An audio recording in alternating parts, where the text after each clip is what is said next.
সাহসী ছোট বীজ। এক সময়ে একটি সুন্দর বাগানে একটি ক্ষুদ্র বীজ ছিল। বীজটি একটি লম্বা, শক্তিশালী গাছ হওয়ার স্বপ্ন দেখেছিল, কিন্তু অন্ধকার, ঠান্ডা মাটিকে ভয় পেয়েছিল।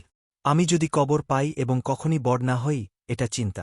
একদিন একটি মৃদু হাওয়া বীজকে ফিসফিস করে বলল, ভয় পেও না, তোমার ভিতরে মহত্ব আছে।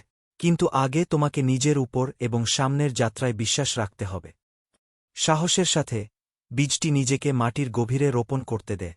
প্রথমে এটি নিঃসঙ্গ এবং অন্ধকার ছিল, কিন্তু বীজটি বাতাসের কথা মনে রেখেছিল। এটি কঠোর পরিশ্রম করেছে, এর শিকড়গুলি নিচে ঠেলে দিয়েছে এবং উপরের দিকে অঙ্কুরিত হয়েছে। দিনগুলি সপ্তাহে পরিণত হয় এবং ধীরে ধীরে বীজ মাটি ভেঙে যায়। এটি সূর্যের উষ্ণতা এবং বাতাসের স্পর্শ অনুভব করেছিল। সময়ের সাথে সাথে বীজটি একটি সুন্দর, লম্বা গাছে পরিণত হয়েছিল, যা পশুপাখিদের জন্য ছায়া এবং পাখিদের জন্য ঘর তৈরি করেছি। বীজটি বুঝতে পেরেছিল যে এটিকে বিস্ময়কর কিছুতে পরিণত হতে অন্ধকার মাটির মুখোমুখি হতে হবে।